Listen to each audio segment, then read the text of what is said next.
What's good, YouTube? And welcome to me getting to say I was right, I told you so, for all the wrong reasons. Virtus, when it came out, instantly dropped, and I felt like it was way too cheap for its potential, and then it did good stuff with UBell, and it's come back down, and now it's getting bought out once again. I did not foresee the secondary buyout. It's been about a year since this bad boy released, so it is up for reprint seasons and that kind of stuff, but when it comes down to it, this is likely for UBell once again with the help from Unchained and the ban list helping there, and I feel like it's starting to get a bit over expensive for decks that just want access to it, but that happens during WCQ season. It's also a stretch, but there is Ryuge as well for this. This is now sitting at $26, pretty much its all-time high since release. That's pretty wild, and it is getting sales directly in that range if you just want access to this card. The quarter century secret rare is also going back up, not anything too crazy versus the graph, just $75 lowest, with multiple sales in that range, as well as somebody spending even $90. I would guess that might be an international sale where they can't get it in their market and the seller is willing to, or somebody just super trusts that seller and slapped on some extra dollars. Either way, this card's going up, so I'm validated for saying it felt way too cheap for way too long. Yeah, I would not have called it going back up for the WCQ season, thanks to the ban list. We also have Utopia. This is an I told you so, it was way too cheap. Even though we have all those OTS prices falling out, people have started to go back in and buy some up. Utopic support on the horizon. People bought this up to a whopping $18. I still feel like that's pretty cheap for an ultimate rare ace monster out of OTS packs, but the sales are plenty in here. You even see a couple at $30. That's pretty wild. And before, it was around $10 to $12. I think at its lowest, yeah, under there, around $8 was its all-time low, which just under double digits felt ridiculous to me.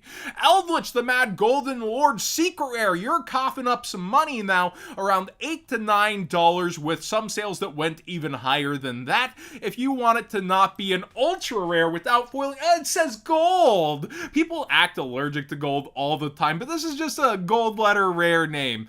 It's available for a quarter over here if you just want access to it, but if you want it to shine, you're gonna be ponying up. Now, Eldlich is getting a lot of hype, and my Discord was laughing at these because they're like, one Bestial sneezes on you and your turn's over for most of the builds. It is kind of funny to think about, even versus the new support, how Bestials got a little bit of a hit, but still could be present around. This quarter century secret rare has climbed so steadily and has gone into double, triple down buyout mode, and is now selling for $17 very consistently. And you can see people not too long ago were spending much less than that, around $8. So it's had a solid double up going into this. I got the giant card of this from the Master Duel winner, by the way. It is a very cool one. And then the altar art is doing even better overall. Most of its sales are still in that range at $17, but it's starting to go for around $22 in there consistently, and that is the lowest listings currently at the time.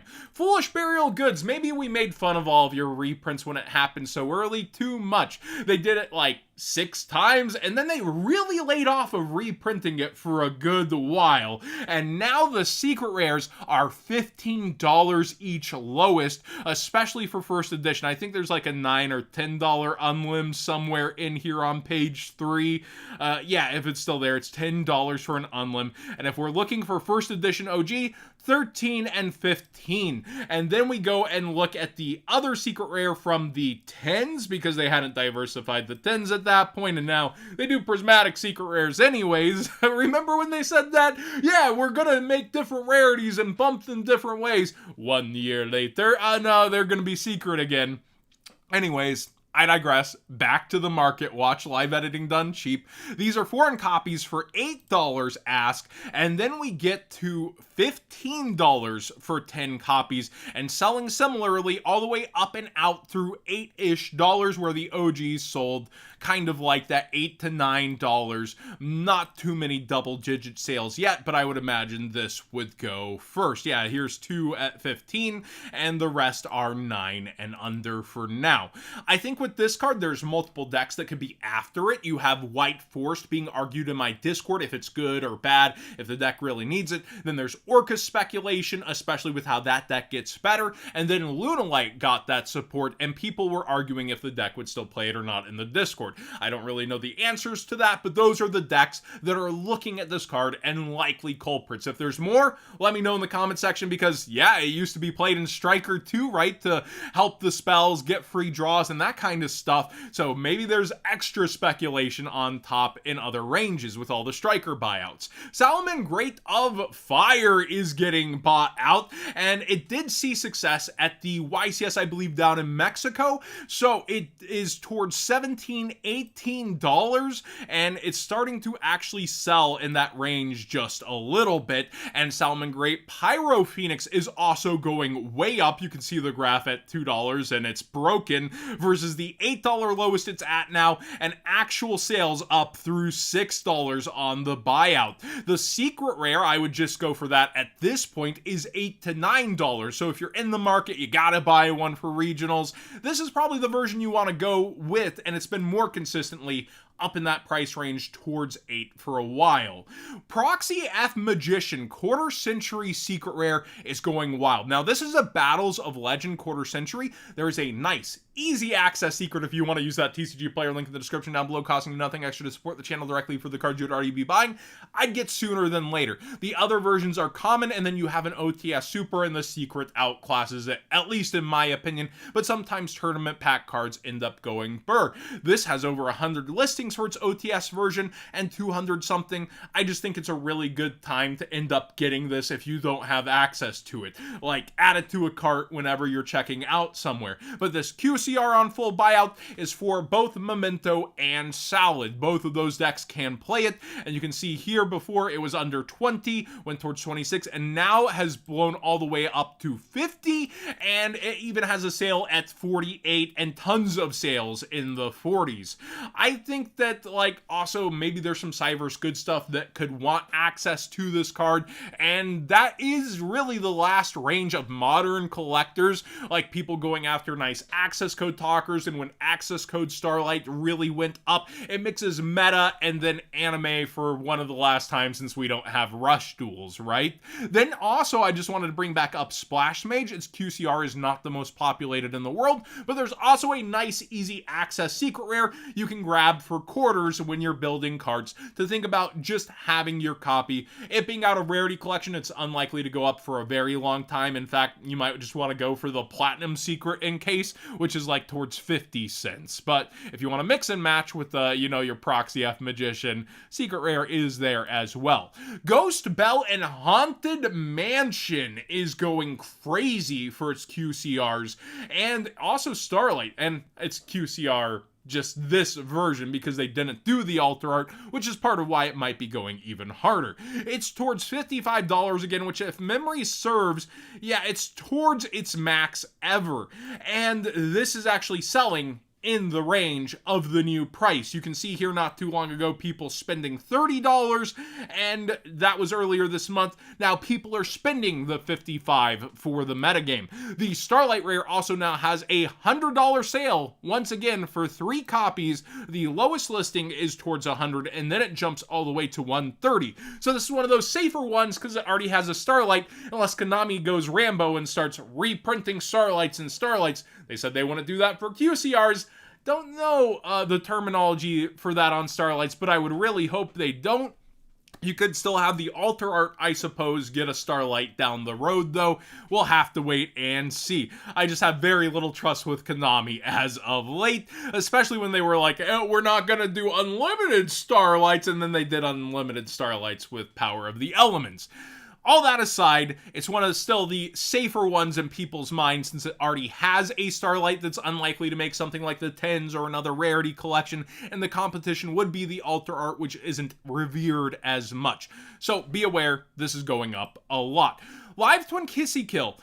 We brought up Frost here just a bit ago, and I want to say it's doubling down into its buyout, and somebody spent the $20, $18 here. Some listings at $14 again.